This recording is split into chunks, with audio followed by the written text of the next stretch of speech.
He was politically assassinated by the heir to the throne, Archduke Franz Ferdinand, who labeled him unwell and a threat.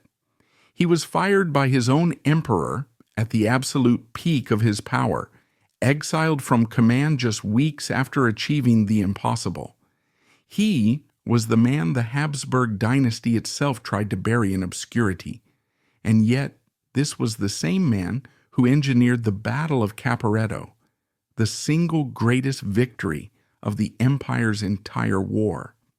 This was the professional soldier who held the Italian front for 3 brutal years, when all others had failed. This was the strategic genius, the pragmatist, the one general who could have saved the Austro-Hungarian Empire from its own suicidal collapse. His name was Archduke Eugen of Austria. How could an empire, fighting for its very survival, treat its greatest hero as its most dangerous enemy? Why, at the exact moment of his ultimate triumph, was the savior of the dynasty handed a dismissal notice condemning both himself and the 600-year-old empire he served to oblivion? His tragedy was inevitable. Eugen was crushed between 2 worlds that could never be reconciled. The world of professional modern warfare he mastered, and the world of ancient aristocratic bloodlines he was forced to serve. The Austro-Hungarian Empire in 1863, the year of his birth, was a magnificent contradiction, a sprawling, multi-ethnic, multilingual giant that was already showing deep structural cracks.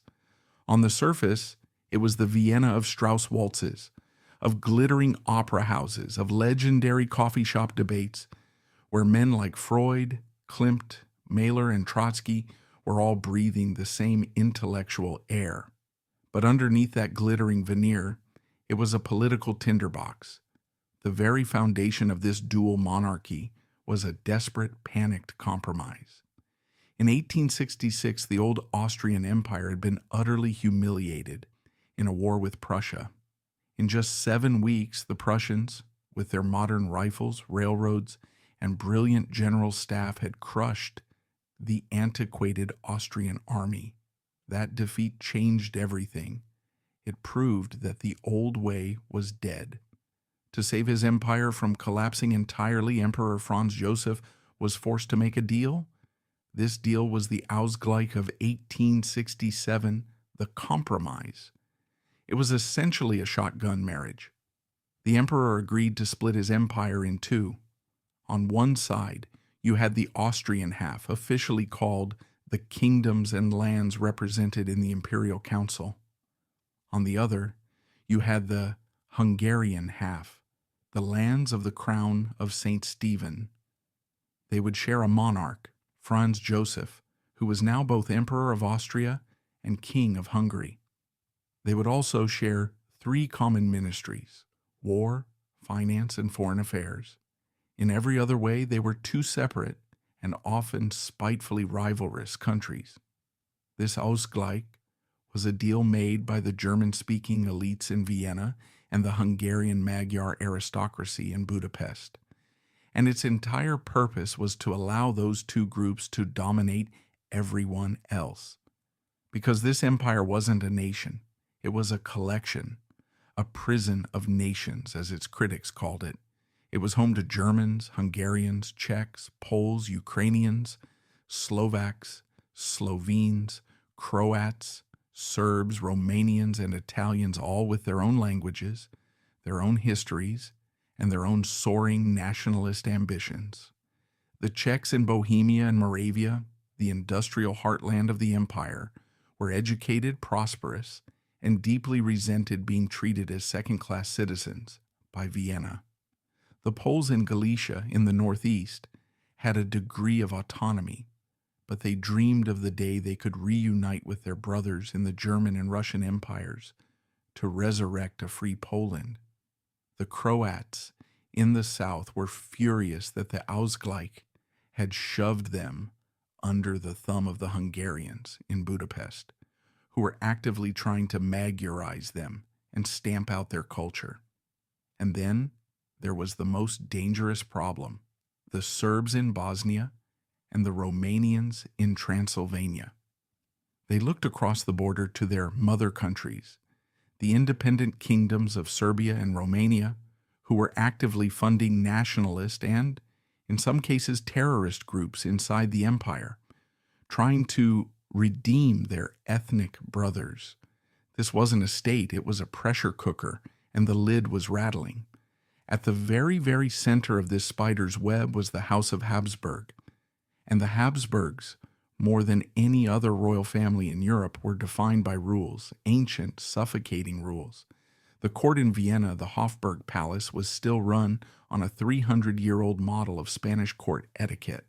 There were thousands of arcane rules governing who could speak to whom, who could sit where, who could wear what, and which doors you were allowed to use. At the top of this pyramid was the First Society, the Erste Gesellschaft, a tiny clique of just a few dozen ancient aristocratic families who could trace their lineage back to the Crusades. They, and they alone, had Hofzugang, or access to the court. They were the ones who had the emperor's ear, and the emperor himself, Franz Joseph, was the living embodiment of this system. By the time Eugen was a young man, Franz Joseph had been on the throne for decades. He was a symbol, not a leader. He was a supreme bureaucrat, a man who famously woke up at 4 a.m. every morning, sat at a simple iron soldier's cot, and spent the next 12 hours meticulously reading and signing state papers. His personal tragedies had hollowed him out. His brother Maximilian had been executed by a firing squad in Mexico. His only son and heir, Crown Prince Rudolf, had committed suicide in a scandalous murder-suicide pact with his young mistress at the Merling hunting lodge. His glamorous, free-spirited wife, Empress Elizabeth Sisi, had been assassinated by an anarchist. These blows had made Franz Joseph terrified of any deviation from the norm. His entire political philosophy was simply to keep things as they were. He distrusted all change, all innovation, all genius, and all ambition. He just wanted, as he often said, to be left in peace. This was the old guard personified, and this rigid, backward-looking stagnation created a deep, festering crisis of succession. The Merling tragedy in 1889 was the single greatest disaster to befall the dynasty. Crown Prince Rudolf was more than just the heir. He was the future. He was liberal, intelligent, progressive, and anti-clerical. He was the one man who might have been able to reform the empire, to appease the nationalities, to drag it into the 20th century. And his suicide wasn't just a personal loss. It was a political assassination of the empire's future. It broke the line of succession. With Rudolf gone, the throne was set to pass to Franz Joseph's brother, Archduke Karl Ludwig. He was a deeply pious, conservative, and uninspiring man, the complete opposite of Rudolf. But he wouldn't live long. In 1896, on a pilgrimage to the Holy Land, he reportedly insisted on drinking water directly from the Jordan River to prove his faith. He contracted typhoid fever and died. This meant the succession, this immense multi-ethnic and unstable empire, fell to the next man in line, Karl Ludwig's eldest son, Archduke Franz Ferdinand. And this is where the real poison enters the system. If you were to design a man less suited to the delicate, patient politics of the Habsburg court, it would be Franz Ferdinand. He was by nature a man of ferocious, volcanic rages. He was obsessive, suspicious, and deeply cynical. He famously kept a list of every single person who had ever slighted him. He was also an outcast. For years he suffered from tuberculosis and was expected to die, so the court largely ignored him. When he recovered, he returned with a chip on his shoulder the size of a mountain. And then he committed the ultimate sin. Worse, he fell in love with a mere countess, Sophie Chotek. She was from an ancient, noble Bohemian family, but she was not of royal blood. In the eyes of the Habsburgs, this was a catastrophe. According to the strict Habsburg house law, the heir could only marry a member of a reigning or formerly reigning royal house. Franz Joseph forbade the marriage. Franz Ferdinand refused to back down. For 2 years, a silent, bitter war raged within the palace. Finally, the old emperor relented, but with a price designed to be a permanent public humiliation. Franz Ferdinand was allowed to marry Sophie, but it would be a morganatic marriage. This meant that Sophie would never be empress. She would not share his rank. She would not be allowed to sit in the royal box at the opera, or even ride in the same carriage as him in a state procession. And, most critically, he was forced to sign a legal binding document, the Act of Renunciation, swearing before the entire court and all the archdukes that any children from this marriage would have no right to the throne. This humiliation defined the rest of his life. It poisoned him. It filled him with a deep burning resentment for the old guard at his uncle's court. He became isolated, building his own rival court at his home, the Belvedere Palace. This Belvedere circle became a government in waiting, filled with his own military and political allies, all of them just waiting for the old emperor to die. Franz Ferdinand was a man consumed by anger, obsessed with the rigid rules of the very system that had humiliated him. This was the main line of succession, a stagnant 19th century emperor, and his angry, paranoid, and waiting in the wings heir. Then there were the other branches, the peripheral lines of the family, the spares. They were still archdukes, still imperial and royal highnesses, but they were not in the direct line of succession. They were the supporting caste, and Archduke Eugen was born into the most prestigious of these lesser branches, the Teshan line. If the main line of the Habsburgs, Franz Joseph's line, had become the administrators and bureaucrats of the empire, the Teshan line were its warriors. This was a critical distinction. Eugen's great-grandfather was Archduke Charles, Duke of Teshan. This was not just some minor historical figure. Archduke Charles was a legend. He was the only general who had managed to defeat Napoleon Bonaparte in a major set-piece battle after the French emperor was at the absolute peak of his power. At the Battle of Aspern-Essling in 1809, Charles had outmaneuvered and beaten Napoleon himself, inflicting the first great check on his aura of invincibility. Charles was a true military genius, a reformer who had tried to modernize the Austrian army a century earlier. He was, to this day, revered as the dynasty's greatest military hero, with a massive triumphal statue in the center of Vienna. This was the blood that ran in Eugen's veins.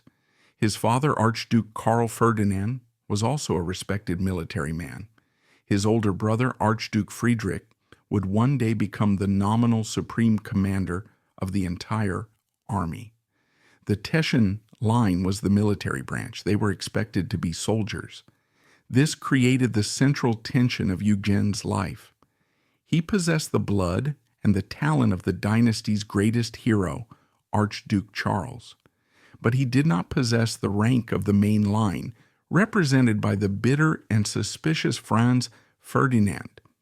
He was, in short, a potential rival. He was a man with the wrong father. And in the claustrophobic, jealousy-filled world of the Habsburg court, that was a random flaw that would prove to be fatal. This was the world Eugen was about to enter as a professional soldier, a world defined by a paralyzing clash of factions. You had the old guard of Franz Joseph desperate to change nothing. You had the Belvedere circle of Franz Ferdinand, desperate to change everything the moment he had power. And you had the army, the imperial and royal army. It was, like the empire itself, a magnificent museum piece. It looked splendid on the parade ground. The uniforms were spectacular, but beneath the surface it was a complete mess. Its first problem was language. It was a literal Tower of Babel. The army had 11 official command languages. A single regiment might be composed of Czech-speaking troops, led by German-speaking officers, with a battalion of Hungarian-speaking soldiers attached.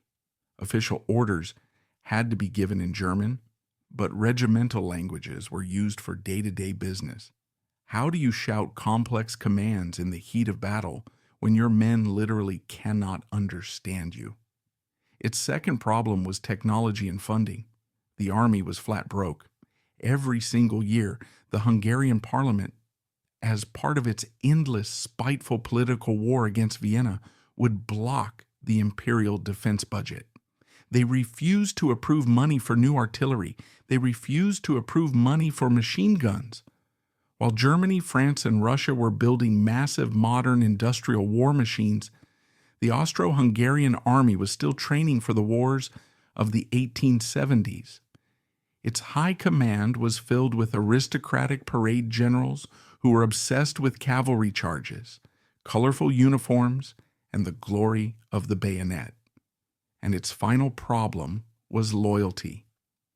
How could you be sure that your Serbian troops would fire on Serbs from the Kingdom of Serbia, or that your Italian troops would fight against the Kingdom of Italy?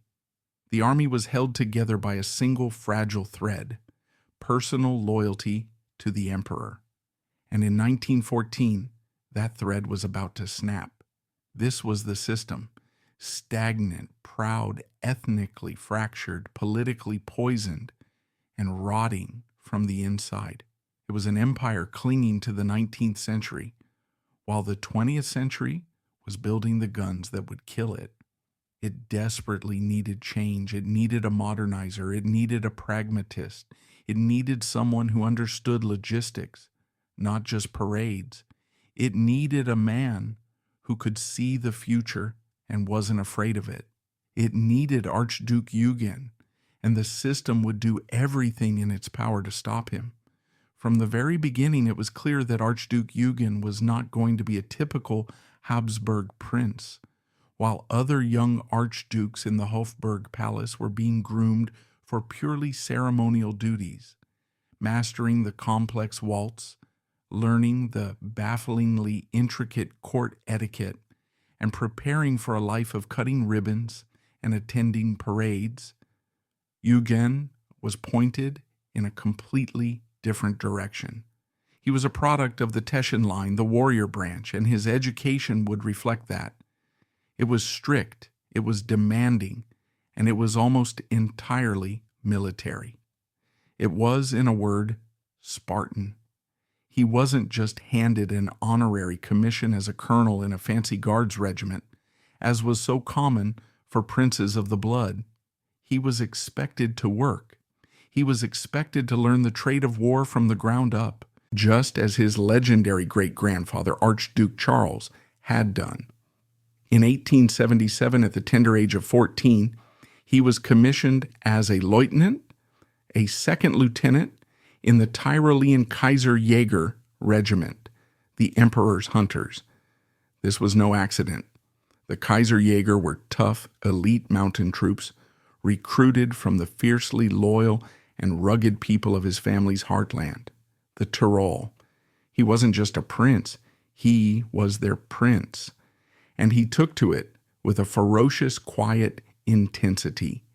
He didn't just play at being a soldier. He drilled with the troops in the freezing alpine passes. He studied logistics, ballistics, and the grinding, unglamorous business of how an army actually functions. He learned how to keep men fed, how to move supplies over mountains, and how to read a topography map.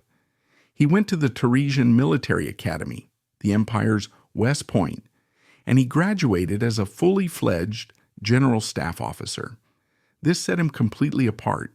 While other archdukes were mastering the art of the ballroom, Eugen was mastering the art of the general staff. And his rise, while certainly helped by his name, was based on genuine, undeniable competence. He moved from regiment to regiment, absorbing everything. He was a sponge for military knowledge. By his early 30s, he wasn't a ceremonial figure.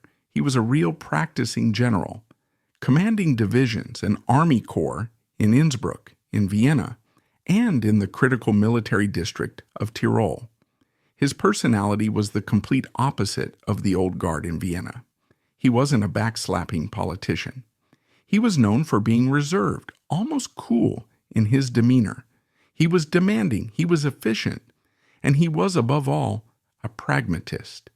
He had zero time for the flowery, aristocratic nonsense and the obsession with honor that defined so much of the army's high command, particularly the cavalry generals, who still believed a horse and saber could defeat a machine gun. Eugen was a man of artillery, of railroads, and of logistics. He was, in essence, a 20th century general, trapped in a 19th century army. But the most telling part of his character, the greatest clue to who he was, is not what he did with the army, but what he did with the Teutonic Order. Now, when you hear Teutonic Order or Teutonic Knights, you're probably picturing medieval warriors in great horned helmets, clad in white cloaks with a black cross, leading crusades in the Baltic. And by the 19th century, you wouldn't be that far off. The order was an ancient, chivalric, and semi-religious institution that had long since lost its original purpose. For centuries, it had survived as a kind of comfortable, wealthy, and exclusive retirement club for Catholic nobles. It was a place where the younger sons of high aristocracy could go, receive a title, manage the order's vast estates, and live a life of quiet, pious luxury. It was, like so much of the empire, a magnificent and completely archaic museum piece.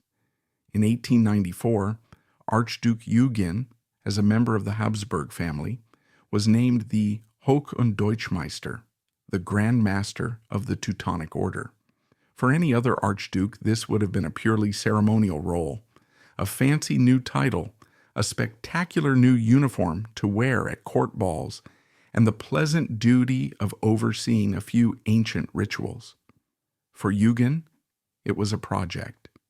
Eugen, the supreme pragmatist, looked at this ancient, dormant, and incredibly wealthy organization, and he didn't see a historical relic.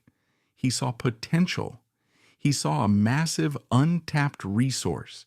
He saw a problem he cared about deeply, the empire's shockingly poor and underfunded military healthcare system. And in the Teutonic Order, he saw a solution. With the force of his personality and his incredible organizational skill, Eugen began a process of root and branch reform. He dragged the Teutonic Order, kicking and screaming, out of the 14th century and into the 20th. He refocused its mission. He declared that its new purpose would not be ancient ritual, but modern, practical charity. He used the order's vast funds not to renovate castles, but to build hospitals. He established the Marienspital, or St. Mary's Hospital. He funded and equipped modern clinics, new ambulance services, and nursing schools. He created a new corps of volunteer nurses, the Marianer, who were trained in the latest medical techniques. He essentially transformed this medieval brotherhood of knights into a highly efficient, non-governmental healthcare and wartime relief organization. When the First World War finally broke out, Eugen's new Teutonic Order was ready. It operated field hospitals, ambulance trains, and soup kitchens, saving countless lives on the very front lines that Eugen himself would soon command. This is who he was. He wasn't a revolutionary, he was a modernizer. He saw a broken, archaic system, and instead of just complaining about it or accepting its decay, he fixed it. He repurposed it. He made it work. This same pragmatic, forward-thinking vision defined his military career. He didn't just surround himself with the usual aristocratic yes men. He actively sought out and promoted other competent, forward-thinking, and often difficult officers. He assembled a kind of shadow court of military professionals, men who, like him, believed the army was a dinosaur in desperate need of reform. His greatest find, his true protege, was a man whose name would become synonymous with Austria-Hungary's war effort, Franz Conrad von Hötzendorf. Conrad was, in many ways, the opposite of Eugen. He was not a prince. He was from a minor noble family. And where Eugen was cool, reserved, and pragmatic, Conrad was a volcano. He was aggressive, tireless, brilliant, obsessive, and absolutely 100% convinced that he was the only man who understood the future. Conrad was the chief of the general staff, and he was a man possessed by a single, terrifying idea: preventive war. Conrad looked at the empire's strategic position, surrounded by a rising Italy, a hostile Serbia, and a massive Russia, and he concluded with icy logic that the empire was doomed unless it struck first. He relentlessly, almost manically, lobbied the emperor to launch a preemptive war against Serbia or against Italy, or, on some days, against both at the same time. He was a brilliant strategist, a terrible politician, and a dangerous fire brother. Most of the court, including the old emperor Franz Joseph, thought Conrad was a madman, but Archduke Eugen saw his brilliance.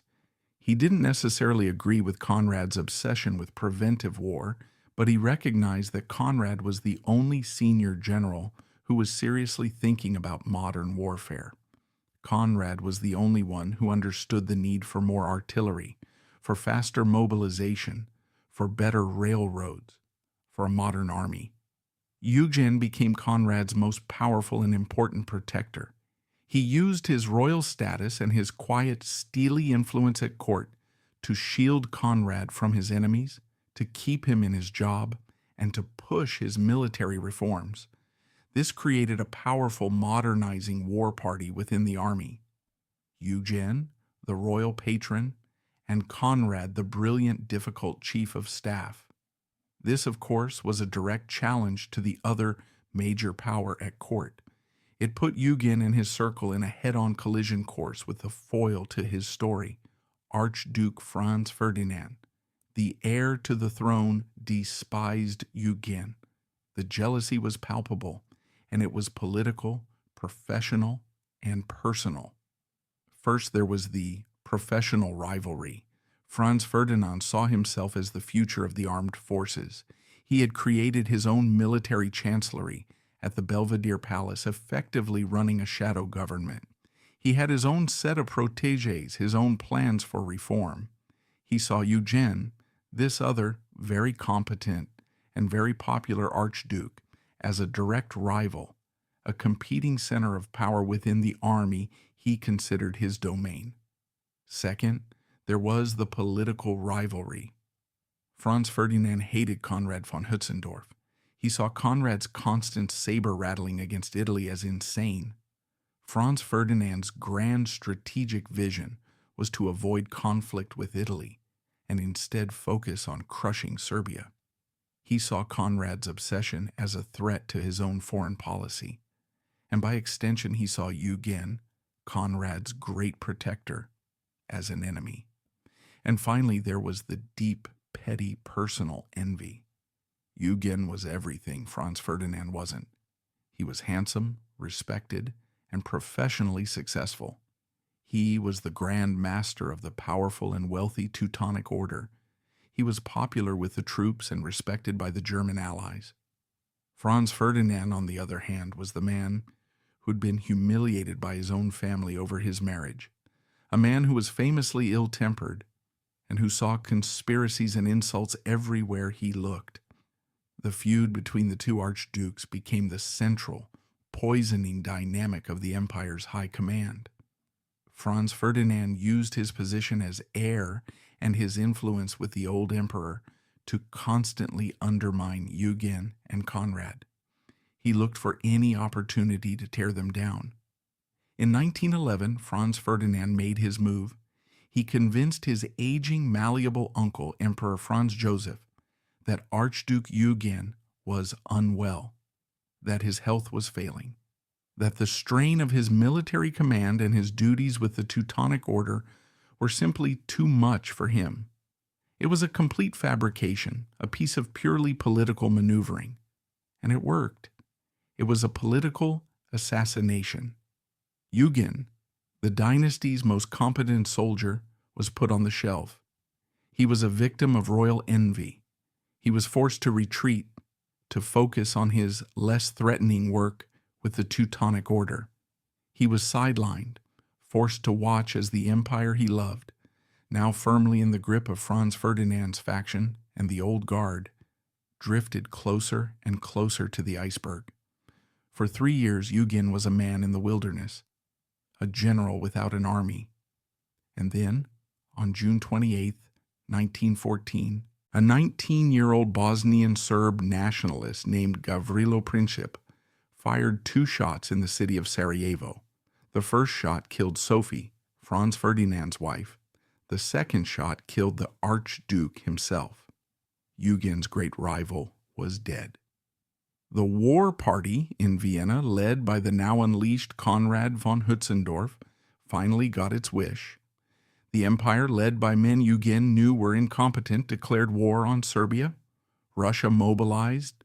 Germany mobilized. France mobilized. The First World War had begun. The empire was in mortal danger. All the petty jealousies of the past few years evaporated overnight.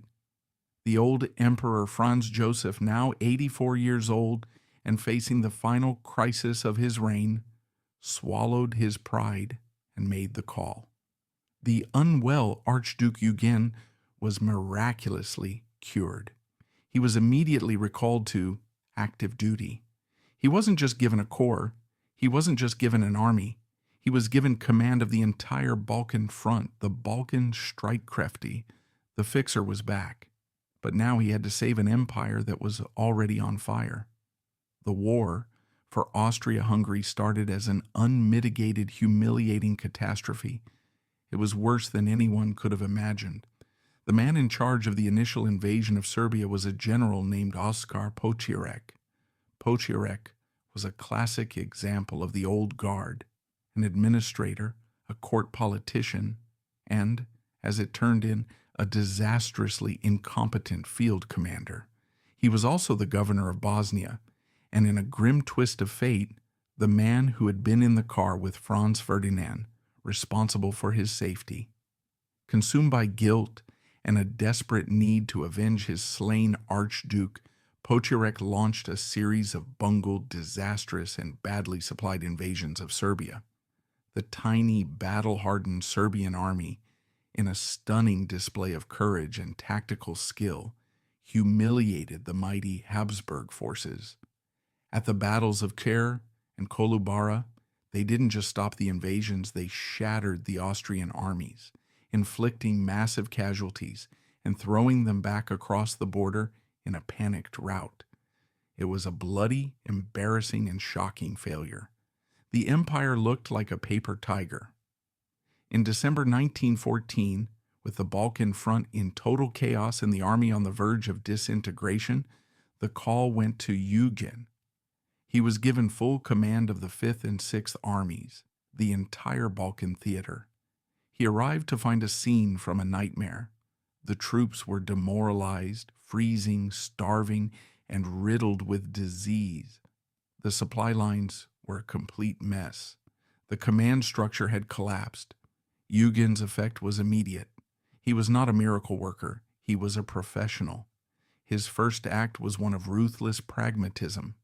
He stopped the bleeding. He ordered a strategic withdrawal to a defensible line. He relieved incompetent commanders.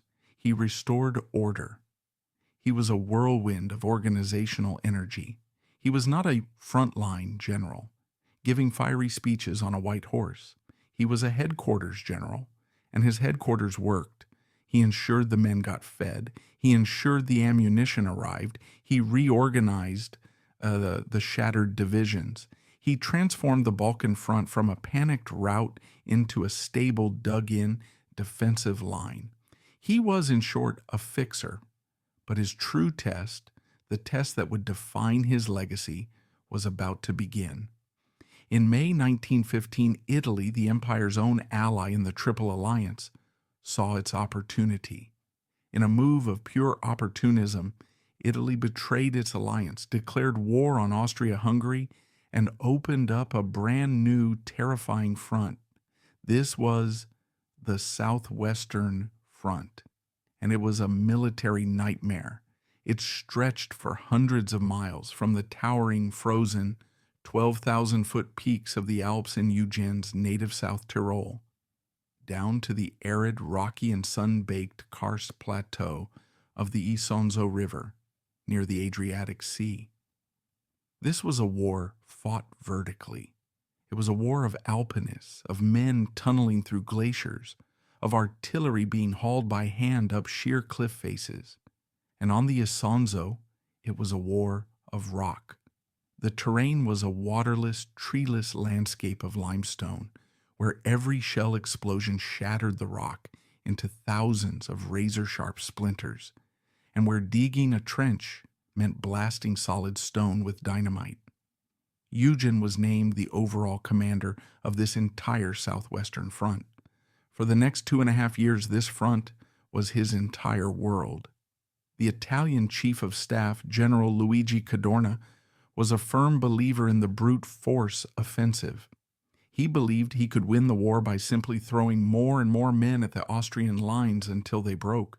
He was wrong, but in the process he would kill hundreds of thousands of his own men. The focus of his attack was a 60-mile stretch of the Isonzo River. In June 1915, he launched the first battle of the Isonzo. It failed. A few weeks later, he launched the second. It also failed. Then the third, then the fourth, all in 1915. The fighting was some of the most brutal and inhuman of the entire war. It was a grinding, bloody, and horrific stalemate that made the Western Front in France look simple by comparison. Eugen's strategy, by necessity, was one of active defense.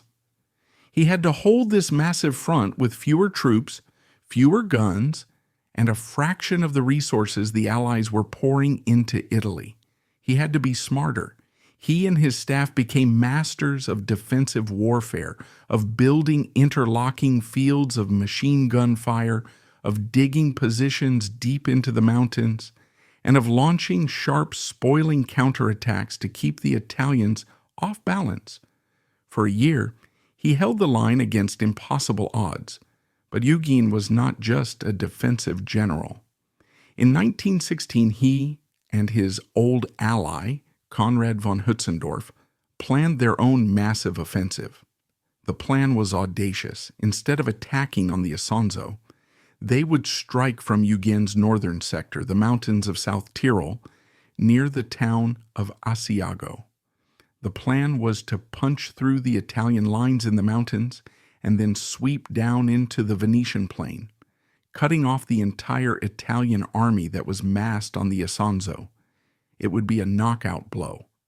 It was codenamed the Strafe Expedition, the Punishment Expedition, a punishment for Italy's betrayal. In May 1916, Eugen's armies, massed in secret, attacked. The initial success was stunning. They shattered the Italian first line. The highly trained Austrian Kaiserjäger and Kaiserschützen mountain troops advanced miles, capturing vast amounts of territory and tens of thousands of prisoners. For a few weeks, it looked like they might actually pull it off. The Italian government was in a state of total panic. Cadorna was desperately pulling divisions from the Isonzo to stop the bleeding, but the offensive stalled. Eugen simply didn't have enough reserves. The terrain was too difficult. The supply lines were stretched to the breaking point. And then, in a fateful turn of events that would haunt the empire for the rest of the war, Russia launched its own massive attack on the other side of the empire. The Brusilov offensive was a catastrophe. The Russian army smashed the Austrian lines in the east, and the entire front was on the verge of collapse. It was a crisis. Emperor Franz Joseph, in a panic, ordered Eugen to stop his offensive immediately and send all available troops to the east to stop the Russians. The Strafe expedition ground to a halt, just short of a total victory. Despite this, Eugen's performance had been masterful. He had come closer than anyone to knocking Italy out of the war. His prestige was at its zenith. In recognition of his leadership, in November 1916, he was promoted to Feldmarschall. He was at that moment the most powerful and respected soldier in the empire. But the war dragged on. In that same month, the old Emperor Franz Joseph finally died. The throne passed to his 29-year-old grandnephew, Emperor Karl I. The year 1917 was bleak. The empire was starving. The troops were exhausted, their morale shattered. The Isonzo front had now seen 11 bloody, pointless battles. The line had barely moved an inch. Eugen, the pragmatist, looked at his exhausted, threadbare armies and knew a simple, terrible truth. They could not withstand a 12th. He could not win by defending. He had to attack. He needed one single decisive blow to shatter the Italian army before his own army dissolved. He began planning a new offensive, but this time he wouldn't just use his own tired troops. He was a field marshal now with the full backing of the German High Command. He negotiated with his German allies. The Germans, seeing a chance to cripple Italy and free up Austrian troops for the east, agreed. They would send 7 elite divisions, specialists in new stormtrooper tactics, under the command of the brilliant General Otto von Below. The plan was to strike at a weak point in the Italian line, a mountainous sector near the town of Caporetto. They would use new tactics, a short, terrifyingly violent artillery barrage of high explosive and poison gas shells, followed immediately by elite infiltration troops who would bypass strong points and drive deep into the enemy's rear, sowing chaos. On October 24, 1917, at 2 a.m., the Austro-German artillery opened fire. The bombardment was unlike anything the Italians had ever experienced. It was a storm of steel and gas that shattered their frontline positions and destroyed their communications. Then, the stormtroopers attacked, moving through the fog and rain. It wasn't a breakthrough, it was a total disintegration. The Italian Second Army completely collapsed. What followed was a stunning, chaotic, and almost unbelievable rout. The Austro-Hungarian and German troops, under Eugen's overall strategic command, advanced 150 kilometers in just 2 weeks. The Italian army simply ceased to exist as a coherent fighting force.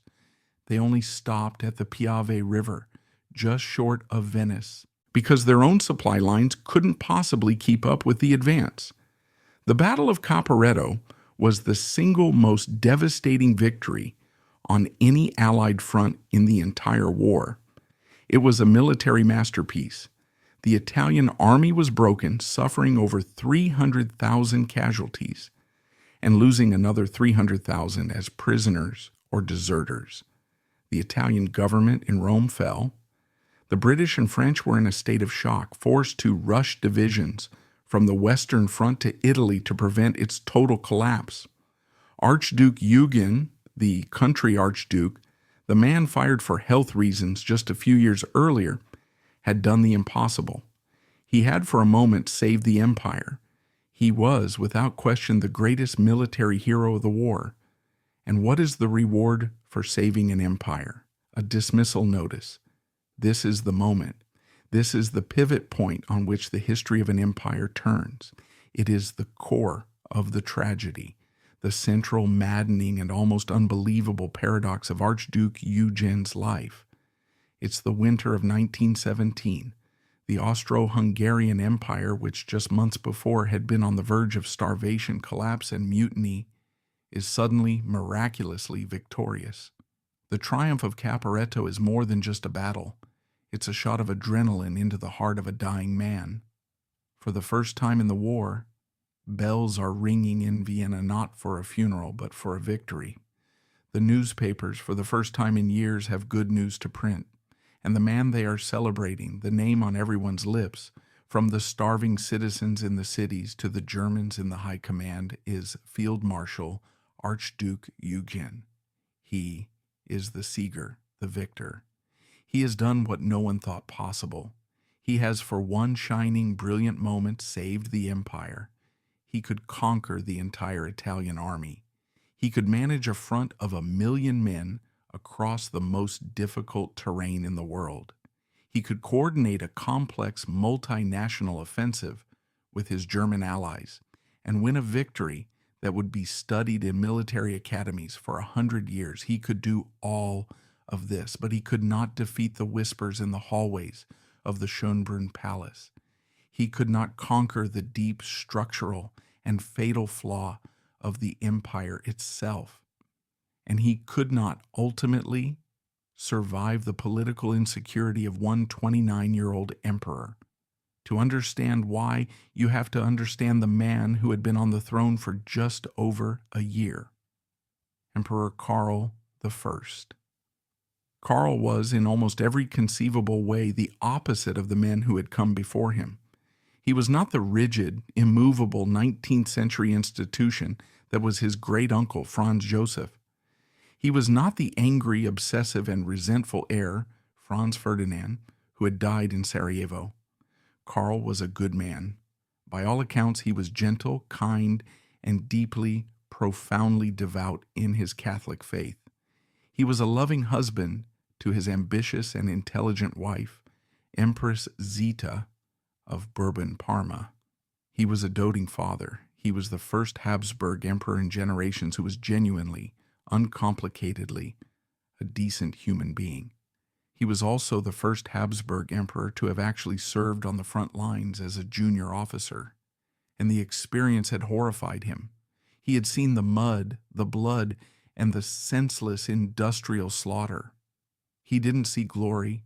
He saw a meaningless, satanic nightmare, and he had inherited a burning building. When Karl came to the throne in November 1916, his one single overriding and desperate goal was peace. He believed correctly that the war was a cancer that was eating his multi-ethnic empire alive. He believed that one more winter, one more failed offensive, one more starvation-fueled bread riot would be the end. He had to get out of the war, and he had to do it now. This put him on a direct collision course with his own military and with his overbearing ally, Imperial Germany. Karl, and especially his wife Zita, whose family had been driven from their Italian duchies, deeply distrusted the German faction. They saw the German high command, with its Protestant, Prussian, blood and iron mentality, as a trap. They believed the Germans were dragging the Catholic multicultural Habsburg Empire to its doom, that they were parasites who would bleed Austria-Hungary dry and then cast its corpse aside. Karl's greatest fear was being a prisoner of his own generals and his German allies. He was desperate to break free, and so, almost from the moment he took the throne, he began one of the most secret, amateurish, and fateful diplomatic gambles in modern history. It would become known as the Sixtus Affair. The plan was this: Karl would use his wife's brothers, Prince Sixtus and Prince Xavier of Bourbon-Parma, as secret intermediaries. This was already a spectacular risk. Sixtus and Xavier were, at that very moment, officers in the Belgian army, an enemy state, fighting against Karl's own troops. Through his brothers-in-law, Karl secretly contacted the French government, and he made them an offer. In a handwritten letter, he, the Emperor of Austria-Hungary, promised to secretly support France's just claim to Alsace-Lorraine, the province that was the entire reason his German allies were fighting. He also made vague promises about restoring Serbia and Belgium.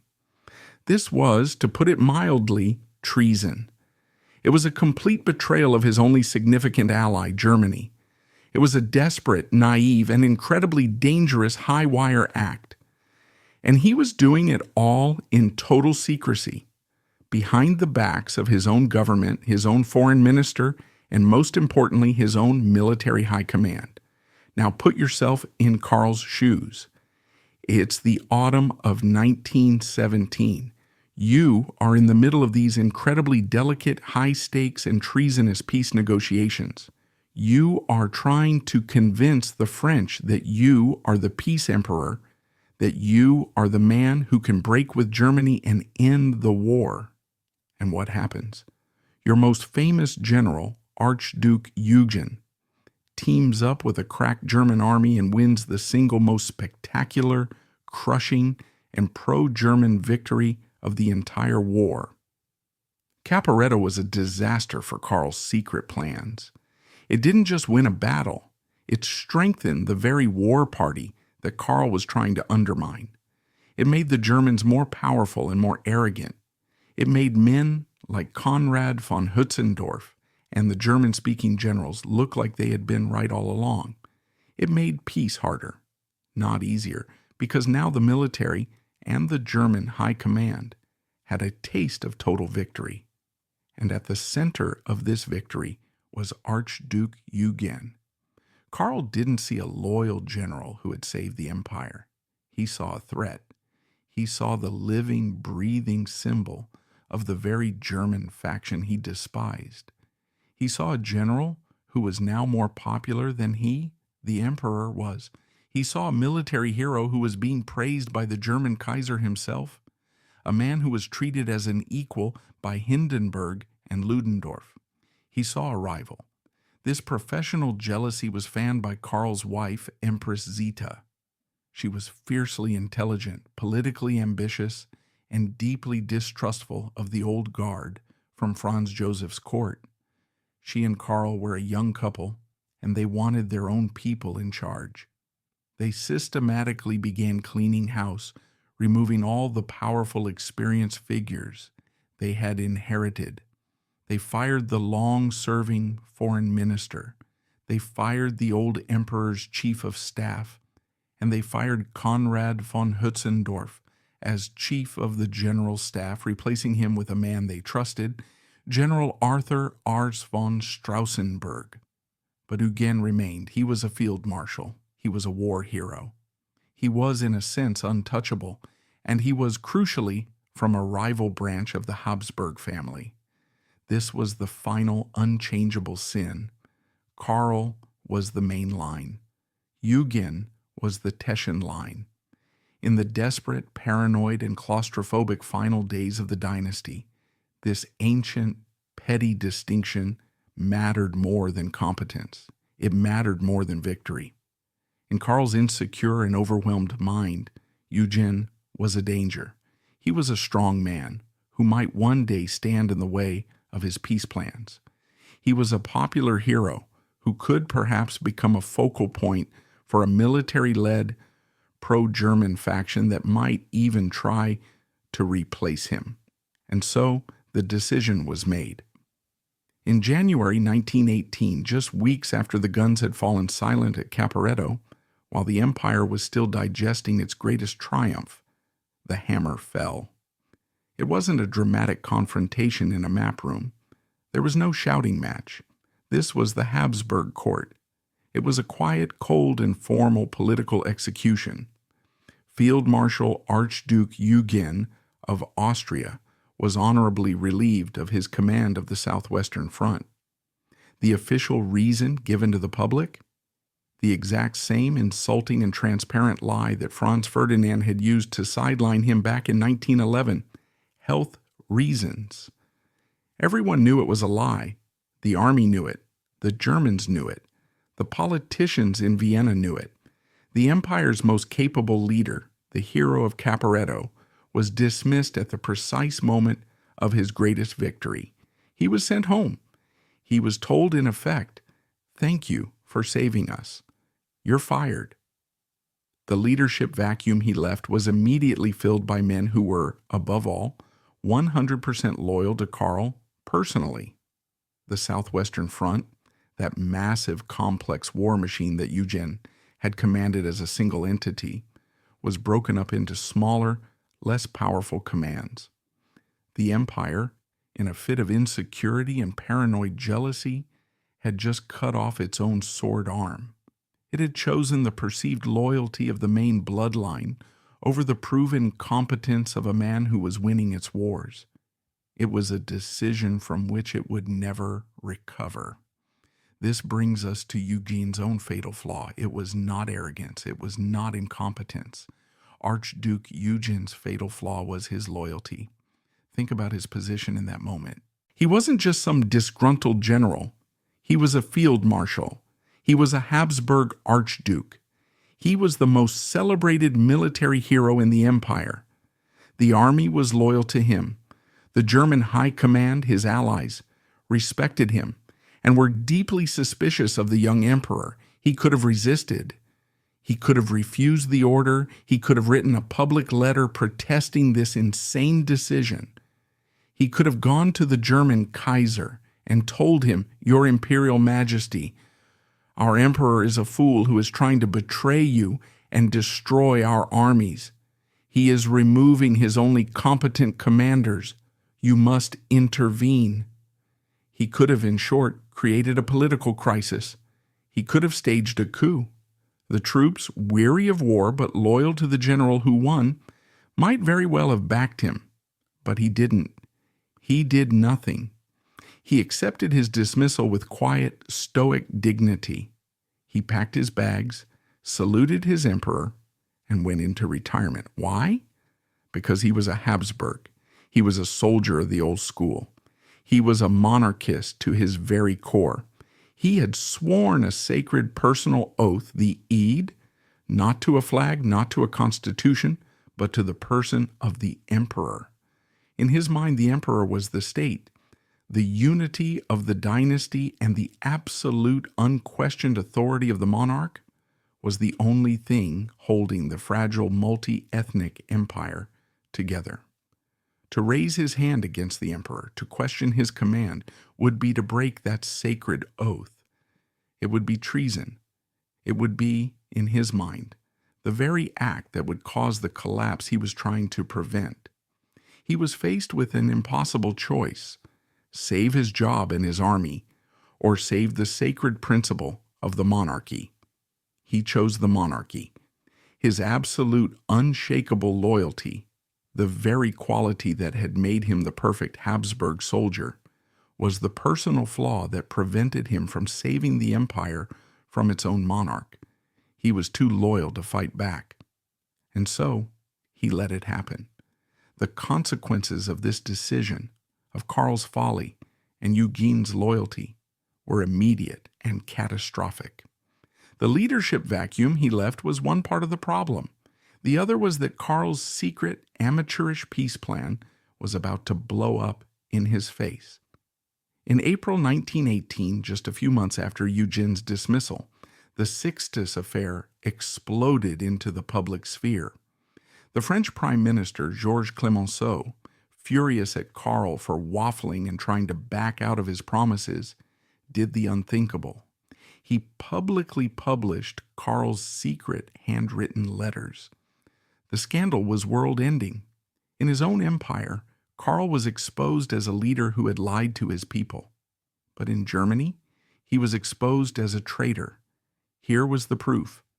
The Emperor of Austria-Hungary had personally offered to support France's claim to Alsace-Lorraine. The Germans were apoplectic.